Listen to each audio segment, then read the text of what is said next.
This article serves to illuminate the negative impact of the Trump administration's new MS-13 gang mandate by exploring capture of an innocent immigrant student. In doing so, it hopes to address the unethical targeting of minorities and bring to attention the baseless student convictions being conducted in place of evidence-based investigations of previous administrations. The author's bias is passed on to the audience to convince them of the ugly truth behind the seemingly beneficial strategy. This is seen through strong negative connotations, for example in the description, where two words stand out: destroyed and dreams. The use of such emotive language easily entices the reader to view this article through this skewed lens. The article was written on ProPublica, which aims to produce investigative journalism about issues of public interest and moral force, eventually hoping to spur a real-world impact. This might explain the writing style of this text, which continuously switches between facts and scenes to create a holistic yet dramatic illustration of the situation. This style pushes the reader towards a deeper understanding of the story while continuing to deliver facts with real dates, names, and places. I'd like to discuss a few examples to understand why and how she does this. The article begins with a vivid and vital opening with sensory imagery which quickly hooks the reader. The dramatic style of writing is evident with often irrelevant minute details, bringing the reader close to create empathy. This is also seen through the use of relatable details, such as the emojis in the text to his crush. This conjures emotions, moods, and images in the reader's mind, and such captured conversations, even in the form of messages, help make the text more memorable, more human, and more understandable.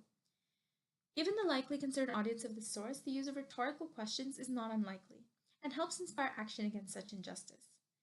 The show not tell strategy, typical of fictional writing, almost allows a reader to experience the situation with Alex and gives hints, like how his nails weren't clipped, so we understand the terrible living conditions of the jail. And the types and description of stores tells us the neighborhood is relatively affluent and friendly, overall adding a richness to the writing. Along with this, much of the scenes are written in present tense, making the reader feel eyewitness to the action and creating a strong emotional attachment. To combat the seemingly skewed perspective, the author has made sure to provide over 5 perspectives, including the government, his parents, a spokesman for the Resource Officers Association, the officer at the school, a law enforcement officer, a teacher, and a former principal, to name a few. This third-person omniscience creates credibility and provides evidence of realism. Finally, the closing is subtle yet powerful like the opening, utilizing a circular narrative to describe Alex texting his friends and shoving his thumbs through the straps of his backpack like he would do when he was in school, leaving the reader shattered as they are reminded of these actions and showing that life goes on. My interpretive lens actually agreed with this perspective due to my dislike towards the Trump administration and caused me to be much more emotionally affected. Furthermore, being an immigrant myself and in a sense a minority, I was more empathetic towards the protagonist. To mitigate this in my research, I questioned the bias involved in the piece. Although it seems that the author has only portrayed one side of the story, reading more articles from several credible sources who shared similar viewpoints negated the possibility of this. For example, the reason for why different cities have not allowed the ICE to access their databases pushed me further towards agreeing with the article.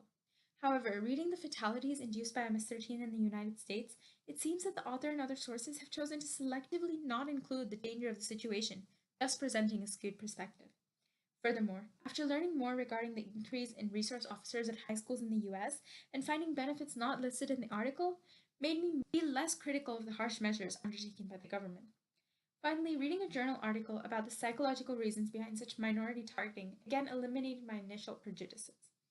Overall, the article was thought-provoking, but the emotional weight sometimes prevented a holistic view of the situation. Thus, the research I did helped change my perspective to learn that the right course of action is not in just stopping this operation as might be suggested by the article, but to change an entire mindset. Thank you.